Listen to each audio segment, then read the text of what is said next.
Je m'appelle Morgan et je n'aurais jamais pensé écrire ceci. Je suis mort pendant 16 minutes et ce que j'ai vu pendant ce temps a tout changé. C'est arrivé lors d'une nuit ordinaire. Je me suis couché comme d'habitude, mais je ne me suis pas réveillé. Mon cœur s'est arrêté pendant que je dormais. Ce que j'ai vécu pendant ces 16 minutes est encore difficile à décrire. J'ai traversé et ce que j'ai vu de l'autre côté dépassait tout ce que j'aurais pu imaginer. Jésus m'a montré des choses qui m'ont profondément secoué, pas seulement sur ma vie mais sur ce qui s'en vient. C'était une journée normale, du moins c'est ce que je pensais. Je me suis réveillé tôt, comme je le faisais toujours, j'ai pris un café et j'ai suivi ma routine matinale habituelle. Le travail n'avait rien de spécial, juste une autre journée au bureau à gérer les courriels, les réunions et les maux de tête habituels. Je me souviens m'être senti inhabituellement fatigué ce jour-là, mais j'attribuais cela au stress et au manque de sommeil. Après le travail, je suis rentré à la maison, j'ai dîné et je me suis assis pour regarder la télévision. Mon corps était lourd, presque comme si je me traînais toute la soirée. Je me suis dit que j'avais juste besoin d'une bonne nuit de sommeil. Vers 22h30, je me suis couché. Je me souviens d'être resté allongé là, pensant au lendemain, révisant ma liste de choses à faire dans ma tête. Lentement, je me suis éloigné, et puis plus rien. Je n'ai pas ressenti de douleur. Je n'ai pas ressenti de peur, juste de l'obscurité. Mais ce n'était pas le genre d'obscurité que l'on ressent lorsqu'on ferme les yeux. C'était plus profond, plus lourd, comme si on s'enfonçait dans un océan profond. Je me souviens avoir entendu un étrange bourdonnement, faible au début, puis de plus en plus fort. Mon corps était en apesanteur, comme si je flottais. Soudain, je me sentais éloigné du lit. J'ai ouvert les yeux, mais je n'étais plus dans ma chambre. Je pouvais voir mon corps allongé sur le lit en dessous de moi. Mon visage était immobile, ma poitrine ne bougeait pas, mes mains étaient molles sur mes côtés. J'aurais dû être terrifié, mais je ne l'étais pas. Je me sentais calme, détaché, presque paisible. Je pouvais tout voir avec une clarté cristalline, la façon dont le clair de lune brillait à travers la fenêtre, le bourdonnement du chauffage en arrière-plan. Puis j'ai vu quelque chose d'étrange, une lumière. Cela ne venait pas de la fenêtre ou de la lampe, ça venait d'ailleurs. Il est devenu plus lumineux, plus chaud, jusqu'à remplir complètement la pièce, puis je me suis senti attiré vers lui. C'est à ce moment-là que j'ai réalisé que j'étais en train de mourir, ou peut-être que j'étais déjà mort. Mais cela n'avait pas l'air effrayant. C'était bien, comme si j'étais guidé vers quelque chose. Et puis tout a changé. Alors que je flottais au-dessus de mon corps, la lumière autour de moi a commencé à changer. Ce n'était plus seulement de la lumière blanche, il avait une teinte dorée, presque comme celle du soleil, mais plus chaude. Mon corps en dessous de moi semblait si immobile, si sans vie, mais je n'y ressentais aucun attachement. C'était comme regarder une coquille vide. Soudain, j'ai commencé à monter, sans voler exactement, mais en étant tiré par une force invisible. Je me sentais en apesanteur, dérivant à travers des couches de lumière et d'obscurité. Tout autour de moi a commencé à se brouiller et à s'étirer. Le temps ne semblait plus normal. Je ne pouvais pas dire si des secondes ou des heures s'écoulaient, puis j'ai atteint un endroit que les mots ne peuvent pas vraiment décrire. C'était vaste, ouvert, rempli de lumière, mais pas d'une lumière aveuglante. C'était doux et pur. J'ai ressenti une chaleur qui s'est imprégnée de mon âme. Il n'y avait ni peur, ni douleur, seulement la paix. J'ai entendu de la musique, pas comme la musique sur Terre, mais plutôt comme des vibrations. Chaque note semblait résonner en moi. Puis j'ai vu quelque chose devant moi, une silhouette debout dans la lumière. Il était grand, vêtu de blanc, avec une aura si brillante que je ne pouvais pas voir son visage au début. Mais alors qu'il s'avançait, je savais exactement de qui il s'agissait. Jésus. Tout mon être tremblait. Il rayonnait d'amour et de paix. Ses yeux étaient du bleu le plus profond que j'ai jamais vu, remplis à la fois de tristesse et de compassion. Son regard me transperça et je me sentis soudain exposé. Chaque péché, chaque erreur, chaque pensée cachée, tout a été mis à nu. Mais il n'y avait aucun jugement dans ses yeux, seulement de l'amour. Il a tendu la main et j'ai hésité. Il ne faut pas avoir peur, a-t-il déclaré.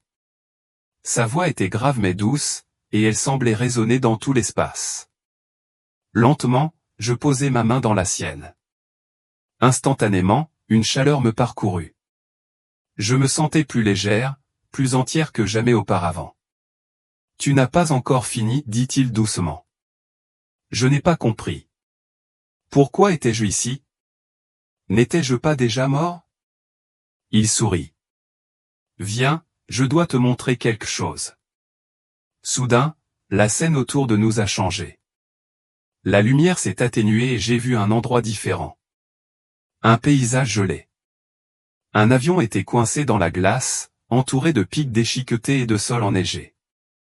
Les ailes de l'avion étaient gelées et je pouvais voir des gens à l'intérieur, blottis les uns contre les autres. Leurs visages étaient remplis de peur et de confusion. « Qu'est-ce que c'est ?» J'ai demandé. « C'est ce qui arrive, » a dit Jésus, « et c'est plus proche que vous ne le pensez. » Jésus m'a conduit plus près de l'avion. Je voyais le givre sur les vitres, le souffle des passagers embuant les vitres. À l'intérieur, les gens tremblaient, essayant de rester au chaud. Mais ce n'est pas le froid qui leur a fait peur. C'était le sentiment d'être pris au piège. Ce n'est pas seulement un avion, a déclaré Jésus. C'est le monde. Je n'ai pas compris au début. Comment un avion coincé dans la glace pourrait-il symboliser le monde? Regardez de plus près, dit-il. Je me suis concentré sur les passagers. Ils tenaient de petits appareils brillants d'une lumière rouge sourde. Ils les tapotaient, les secouaient, essayaient de les faire fonctionner, mais rien ne se passait. C'est de la technologie, a déclaré Jésus. Ils en sont devenus dépendants et ne peuvent désormais plus fonctionner sans. J'ai vu un homme à l'avant de l'avion, debout, essayant de calmer les autres. Il souriait, leur assurant que les secours étaient en route, mais derrière son sourire, il y avait de l'obscurité. Pas d'obscurité physique, mais de vide spirituel. Pourquoi ne le voit-il pas? J'ai demandé. Parce qu'ils ont été aveuglés, a déclaré Jésus.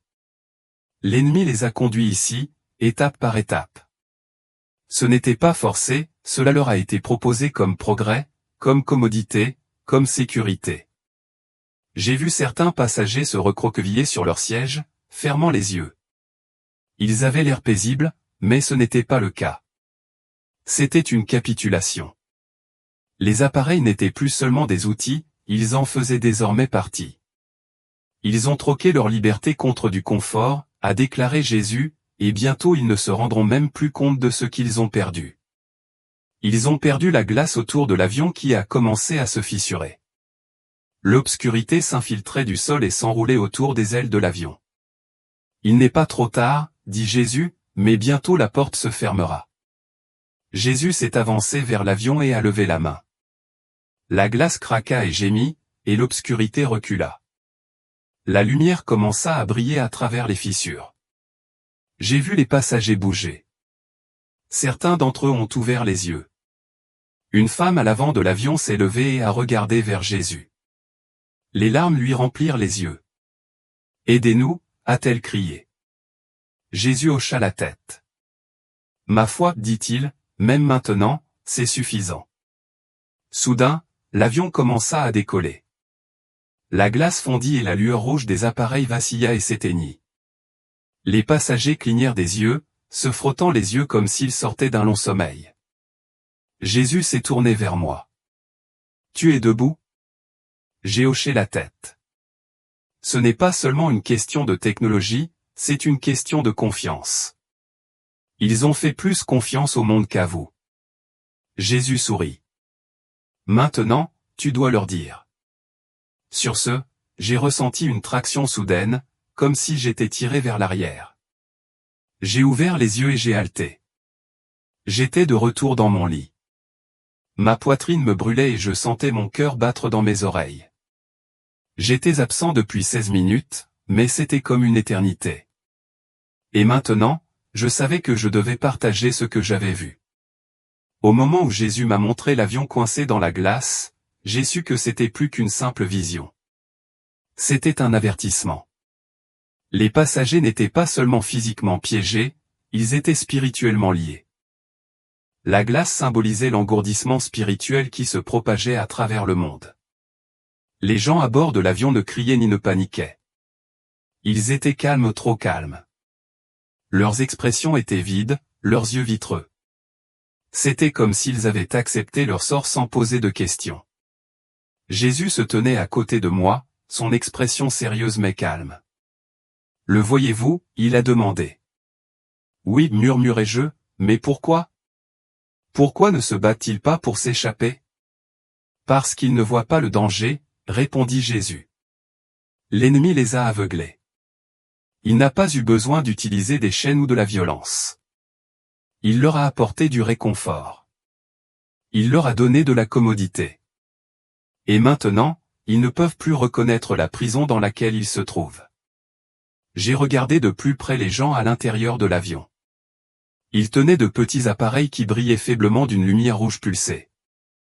Certains faisaient défiler les écrans, d'autres les serraient simplement fermement. Les appareils semblaient être la seule source de chaleur dans cet environnement glacial. « Ces appareils, dis-je, qu'est-ce que c'est ? » « La source de la tromperie, » répondit Jésus. Tout a commencé modestement, une technologie destinée à rendre la vie plus facile, plus sûre et plus connectée. Mais peu à peu, c'est devenu plus que cela. Ils ont commencé à s'appuyer sur elle pour tout, l'information, les décisions, et même l'équilibre émotionnel. J'ai vu une femme assise près de l'avant de l'avion fermer les yeux. L'appareil dans sa main émit un faible bourdonnement. Soudain, son expression changea. Ses épaules se détendirent et un léger sourire se forma sur son visage. Mais ce n'était pas la paix. C'était artificiel, fabriqué. Ils ne s'en rendent pas encore compte, a déclaré Jésus, mais plus ils comptent sur les appareils, moins ils pourront compter sur moi.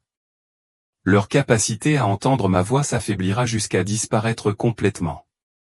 Mon ventre se serra. Pourquoi abandonnerait-il cette connexion avec toi ? Parce que cela ne s'est pas produit du jour au lendemain, a déclaré Jésus. L'ennemi est patient. Il a présenté ces choses comme des outils utiles, puis il les a rendus nécessaires. Et bientôt, elles deviendront obligatoires. La glace entourant l'avion a recommencé à se fissurer. Les fissures se sont propagées vers le haut et j'ai vu des formes sombres se déplacer sous la surface. Ils se pressèrent contre la vitre, essayant de percer. Ils ne perdent pas seulement leur liberté, a déclaré Jésus. Ils donnent leur âme. Alors que je regardais la scène se dérouler, j'ai commencé à comprendre la véritable profondeur de la tromperie. La glace ne piégeait pas seulement l'avion. C'était vivant. De sombres vrilles d'ombre glissaient sous la surface, se tordant et se déplaçant vers le plan. Je me suis tourné vers Jésus. Quelles sont ces ombres ? L'influence de l'ennemi, dit-il. Il ne lui suffit pas de contrôler leurs actions. Il veut leurs âmes. Dès qu'ils s'abandonneront pleinement à ce système, ils ne pourront plus sentir ma présence. J'ai vu avec horreur l'un des passagers à l'intérieur de l'avion, un jeune homme, tendre la main vers la fenêtre. Une fine fissure dans la glace s'élargit et les vrilles sombres se pressèrent vers sa main. Il ne recula pas. Il sourit. Que fait-il ? J'ai demandé. Il croit que c'est la solution, répondit Jésus. L'ennemi présentera cela comme la réponse à toutes les souffrances humaines, plus de faim, plus de maladies, plus de douleur. La main de l'homme toucha la glace. Les vrilles s'enroulèrent autour de ses doigts. Son sourire s'élargit, mais ses yeux s'assombrirent. Il s'appuya contre le dossier de son siège, l'air paisible, mais je pouvais voir le vide derrière son regard. Ils se rendent, murmurai-je. Jésus hocha la tête. La tromperie n'est pas évidente. Elle est subtile. L'ennemi n'a pas besoin de leur retirer leur liberté par la force. Il les convainc d'y renoncer volontairement. Un grand craquement traversa la glace. L'avion a tremblé et plusieurs passagers ont bougé. Certains ouvrirent les yeux et regardèrent autour d'eux, confus. Une femme près du fond secoua la tête et laissa tomber son appareil par terre. Elle le voit, dis-je. Oui, a dit Jésus. Certains se réveilleront, mais beaucoup ne le feront pas. J'ai regardé la femme se lever et essayer de réveiller les autres. Certains l'ont ignoré. D'autres secouaient la tête et serraient plus fort leurs appareils. Un homme l'a regardée et lui a dit de s'asseoir. Elle essaie de les sauver, dis-je. Mais ils ne peuvent pas voir la vérité, répondit Jésus.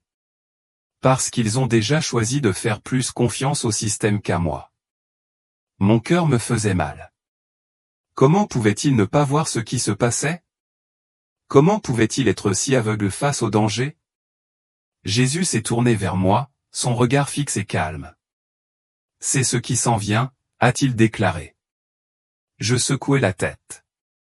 Ça ne peut pas être si grave. Les gens le verront. Ils y résisteront. Certains le feront, a dit Jésus, mais beaucoup ne le feront pas. Ils se convaincront que ce n'est pas nuisible, que ce n'est pas la bonne chose, parce que l'ennemi fera paraître cela utile, voire bon. La glace craqua à nouveau. L'obscurité en dessous palpitait d'énergie. Je pouvais le sentir maintenant, l'attraction, la pression. Ce n'était pas violent, c'était séduisant. Il promettait sécurité et confort. C'est ainsi que cela arrivera, a dit Jésus. D'abord, ce sera volontaire. Ensuite, cela sera encouragé. Enfin, ce sera obligatoire. J'ai vu des scènes défiler devant moi, des familles scannant leurs mains pour entrer dans les magasins, des enfants recevant des implants dans les écoles, des églises utilisant la technologie pour suivre la fréquentation et les dons. De nombreux pasteurs le défendront, a déclaré Jésus. Ils diront que c'est juste de la technologie, que ce n'est pas lié au culte ou à l'allégeance, et ils le croiront. J'ai demandé, oui. Parce que l'ennemi le déguisera en progrès. Il donnera aux gens ce qu'ils veulent, le confort, la sécurité, la santé au détriment de leur âme.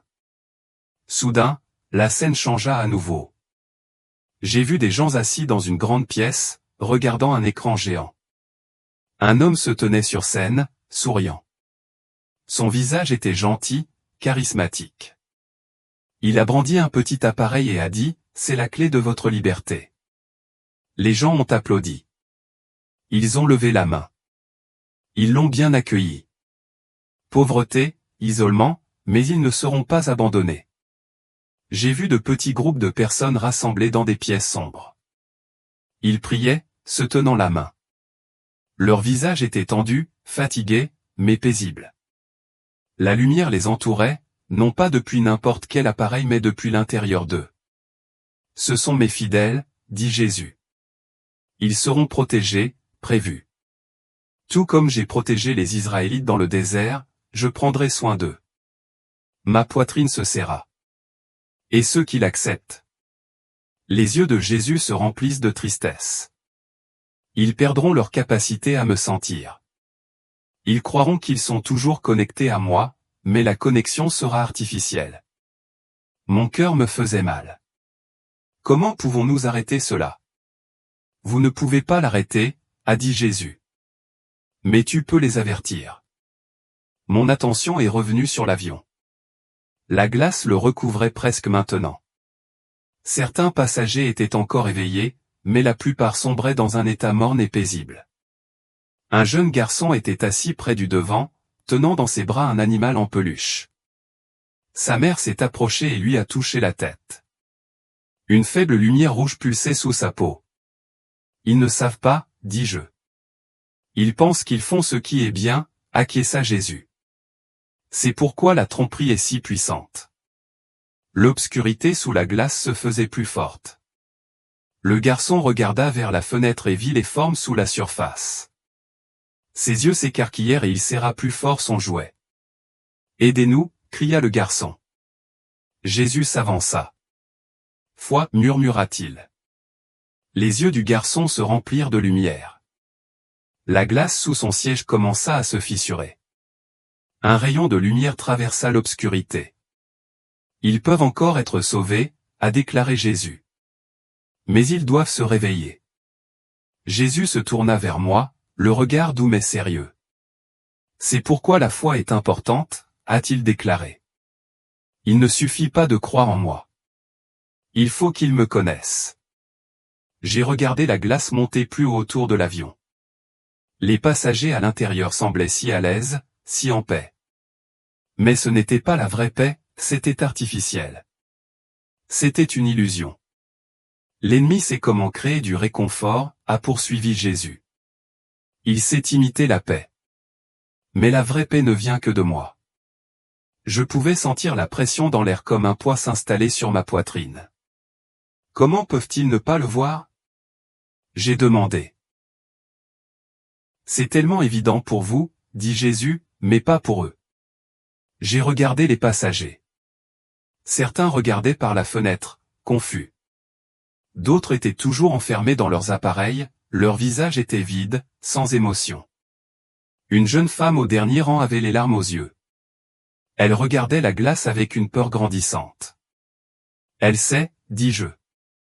Oui, répondit Jésus. Certains le verront, certains se réveilleront, mais la plupart ne le feront pas. La femme au dernier rang a laissé tomber son appareil et s'est levée. Nous devons sortir d'ici, a-t-elle crié, mais personne n'a répondu. Un homme assis à côté d'elle lui a dit de se calmer. Un agent de bord est venu et a souri d'un air rassurant. Tout est sous contrôle, a déclaré l'hôtesse de l'air d'une voix douce. Non, cria la femme. Ce n'est pas le cas. Le sourire de l'hôtesse de l'air s'effaça. Ses yeux se plissèrent. L'homme à côté de la femme secoua la tête. Asseyez-vous simplement, dit-il. Arrêtez de causer des ennuis. Les mains de la femme tremblaient. Elle regarda vers l'avant de l'avion, vers le cockpit gelé. Elle savait que quelque chose n'allait pas. C'est ainsi qu'agit l'ennemi, a dit Jésus. Il crée de la pression, non pas par la violence, mais par le conformisme. Ils feront taire ceux qui voient la vérité. Ils les traiteront de paranoïaques, de dangereux, de perturbateurs, et ils le croiront. J'ai murmuré, oui. Parce qu'ils font plus confiance au système qu'à moi, a déclaré Jésus. La glace craquait plus fort maintenant. Une fine fracture traversait la fenêtre. La femme l'a vue et a crié. Certains passagers remuèrent, la regardant avec agacement, mais personne ne se tenait à ses côtés. Elle est seule, dis-je. Elle se sent seule, répondit Jésus. Mais elle ne l'est pas. Une fine lumière apparut autour des épaules de la femme. Elle se tourna vers la fenêtre et leva la main. Un rayon de lumière traversa la glace. Les formes sombres en dessous se retirèrent. Elle n'abandonne pas, dis-je. La foi, dit Jésus. Même maintenant, c'est suffisant. Les yeux de la femme se remplirent de larmes. Elle se laissa tomber à genoux et commença à prier. Je pouvais sentir sa prière comme une vibration dans l'air. Certains passagers remuèrent. Un homme assis en face d'elle a laissé tomber son appareil et lui a touché la poitrine. Une larme coula sur sa joue. Ça marche, dis-je. Oui, a dit Jésus. Mais ce ne sera pas facile. Soudain, la pression dans l'air a changé. J'ai ressenti une attirance, pas violente mais constante et indéniable. C'était comme si une main invisible attrapait ma poitrine et me tirait en arrière. Il est temps, dit Jésus. Non, murmurai-je. Je dois rester. Vous ne pouvez pas, répondit Jésus. Mais tu t'en souviendras. Je me suis tourné vers l'avion. La glace montait toujours plus haut. La femme qui avait prié était maintenant debout et parlait aux autres. Certains écoutaient, d'autres non. Ils ont besoin d'aide, dis-je. Ils l'ont, dit Jésus. Mais ils doivent le choisir. Mon cœur battait à tout rompre. Je ne voulais pas partir. Je voulais traverser la glace et réveiller les passagers. Je voulais les avertir. Vous ne pouvez pas les sauver, a dit Jésus. Mais tu peux leur dire. La lumière autour de Jésus devint plus brillante. Ma poitrine me brûlait. J'ai senti mon souffle s'arrêter. L'attraction est devenue plus forte. Non. J'ai crié. S'il vous plaît. J'ai besoin de plus de temps. Jésus sourit doucement. Vous avez tout ce dont vous avez besoin. Soudain, je tombais en arrière, rapidement. La lumière est passée devant moi. La glace et l'avion ont disparu. J'avais l'impression d'être déchiré à travers des couches de réalité. Ma poitrine se serra. Mes membres étaient lourds. Je ne pouvais pas respirer. Puis une secousse. Mes yeux se sont ouverts. J'ai eu le souffle coupé. Ma poitrine était en feu. Mon cœur battait douloureusement dans mes oreilles. J'entendais les bips des machines. Les lumières vives de l'hôpital me piquaient les yeux. Il est réveillé. Quelqu'un a crié. J'ai senti une main sur mon épaule. Une médecin s'est penchée sur moi, le visage rempli de soulagement. Bienvenue, monsieur Morgan, dit-elle. Nous pensions t'avoir perdu. J'ai toussé. Ma gorge était sèche. Je pouvais sentir le pincement aigu de 4 aiguilles dans mon bras. Mon corps tout entier était lourd, mais j'étais vivant. J'étais mort depuis 16 minutes, mais j'avais l'impression d'être parti depuis des heures, voire des jours. Ce qui s'est passé? J'ai croassé. Vous avez fait un arrêt cardiaque pendant que vous dormiez, a expliqué le médecin. Nous avons réussi à vous réanimer, mais c'était proche. Mon cœur battait toujours la chamade. Mon esprit nageait avec les images de la glace, de l'avion et des gens piégés à l'intérieur. Ce n'était pas un rêve. C'était réel. Et je savais que je devais dire aux gens ce que j'avais vu. Les premières heures après le réveil furent floues. Les infirmières ont vérifié mes signes vitaux. Ma famille est arrivée en courant. Ma mère pleurait. Mon frère me serrait la main si fort que ses jointures étaient blanches. Nous pensions que tu étais parti, a dit mon frère. Je l'étais, répondis-je. Il pensait que je plaisantais. Je ne l'étais pas. J'ai essayé d'expliquer ce qui s'était passé, la lumière, la glace, les gens coincés dans l'avion.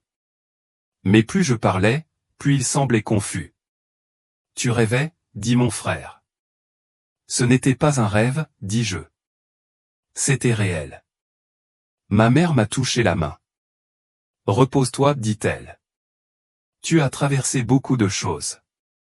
Ils n'ont pas compris. Je ne pouvais pas m'attendre à ce qu'ils le fassent. Mais je connaissais la vérité. Après le départ de ma famille, je me suis allongé sur le lit d'hôpital, regardant le plafond. Mon esprit s'emballait avec tout ce que Jésus m'avait montré. Je me souvenais du calme sur les visages des passagers, de la lueur des appareils, des fissures dans la glace. Ils étaient contrôlés, lentement, doucement, jusqu'à ce qu'ils ne voient plus le danger. Mon cœur s'emballa. Jésus a dit que cela arriverait bientôt. La plupart des gens ne le reconnaîtraient même pas. Il fallait que je les prévienne. Une semaine après avoir quitté l'hôpital, j'ai commencé à tout écrire. J'avais besoin de le documenter avant que les détails ne disparaissent, même s'ils ne le pourraient jamais. Je savais que les gens me traiteraient de fou. Certains diraient que c'était une hallucination, que mon cerveau avait des ratés alors que j'étais inconscient, mais je m'en fichais. Jésus m'avait dit de le partager, et c'est exactement ce que j'allais faire. J'ai commencé avec mon église. Le pasteur a écouté patiemment pendant que je décrivais la vision. Il hocha la tête, mais je pouvais dire qu'il était sceptique. Je ne dis pas que c'est impossible, dit-il, mais es-tu sûr que ce n'était pas qu'un rêve? J'ai souri. Si vous aviez vu son visage, si vous aviez senti sa présence, vous n'auriez pas besoin de le demander. À partir de là, j'ai partagé mon histoire avec tous ceux qui voulaient bien m'écouter. Certaines personnes m'ont cru instantanément, d'autres non. C'était bien. Jésus m'avait dit que tout le monde ne croirait pas, mais que ceux qui étaient censés l'entendre le croiraient. Ce n'est pas seulement une question de technologie, leur ai-je dit. C'est une question de confiance. L'ennemi veut que vous lui fassiez plus confiance qu'en Dieu. Certaines personnes m'ont traité de paranoïaque, d'autres ont dit que je réfléchissais trop. Mais je savais mieux. La glace se forme. L'ennemi tend le piège et la plupart des gens s'y lancent de bon gré. Après avoir quitté l'hôpital, le poids de ce que j'avais vu a commencé à s'installer. Ce n'était pas seulement une expérience personnelle, c'était un message pour le monde. Jésus m'avait montré ce qui allait arriver, et cela commençait déjà à se dérouler. La glace n'était pas seulement symbolique, cela représentait le gel spirituel et émotionnel progressif qui se produisait en ce moment, tout autour de nous. Au début, je ne savais pas comment le dire aux gens. C'était trop grand, trop irréel.